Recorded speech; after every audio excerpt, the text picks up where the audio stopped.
and in maybe you could even say church history, Acts chapter 9 is where Paul, well, he's known as Saul in chapter 9, but he becomes known as Paul, of course, has his conversion moment where he is going hunting for Christians and then has an encounter with God, and he becomes a Christian and then becomes a tremendous missionary and really one of the centerpieces of the New Testament.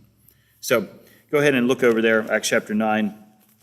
It says Saul is still breathing out threats. Remember him in chapter 7. He was the guy who oversaw the killing of Stephen. Saul, still breathing out threats and murder against the disciples of the Lord, went to the high priest. He got letters from the priests authorizing him to go to Damascus and capture Christians there. This was at a time when Christianity was still considered to be a sect or whatever of Judaism. And so the high priest had religious authority over anybody who was Jewish, even in Damascus, which is well north of Jerusalem, okay? So Saul gets these papers, kind of like arrest warrants or whatever, saying, hey, you're authorized. Saul is a representative here of the temple in Jerusalem, and he's hunting down all the Jews who have started following this Jesus guy. Let me adjust this thing. Anyway, that's what he's doing. Like, these guys are really passionate about getting rid of Christ, about any sign of Jesus being left. Anybody who wants to still talk about Jesus, they want it gone. They're willing to kill Stephen to energize and incite an angry mob to stone him to death.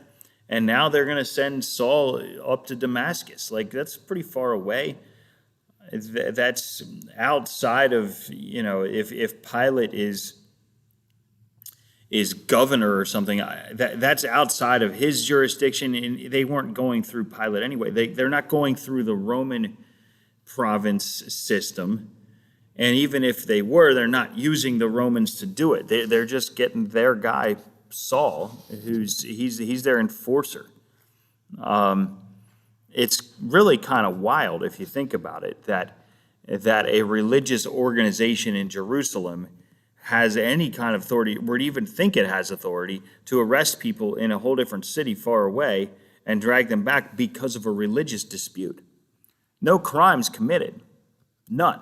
These guys who are becoming Christians, who are telling people about Jesus, are not committing any crime. They're healing people. Like, they're doing good things. And these guys hate them. And that is, it shows you that we are not in just a physical world. We're in a spiritual world. And sometimes you see things like this that just make it very obvious. We aren't in a world that just everybody's reasonable and follows natural laws and we just kind of go about our business. We are in a spiritual world. And because of that, there are spiritual forces at work. And those spiritual forces tempt people and lead people into all kinds of things that no reasonable person would do, such as, let's go kill all the Christians because they're talking about Jesus. Come on. I mean, that's not reasonable. I know a lot of atheists and non-Christians who think the whole idea of God is ridiculous and dumb and all that, but I haven't met any that want to kill me. To my knowledge, if you're out there, stay out there. Don't come. But whatever. Like, remember Judas when he's betraying Jesus? It says Satan entered into him. Like, there are spiritual forces at play here, and you don't be blind to that. The time will come. Jesus said that if they persecuted me, they'll persecute you. The time will come. The time is here. Most of the places around the world, the majority of the world is the majority of Christians in the world live in places where Christianity is either illegal or it is in some way frowned upon and persecuted, hard to find a job, stuff like that. In some way, the majority, about 70% of Christians in the world, are in persecution right now. And that's back in Acts as well. We're in a spiritual world. Satan does not like Jesus. He doesn't like people talking about Jesus.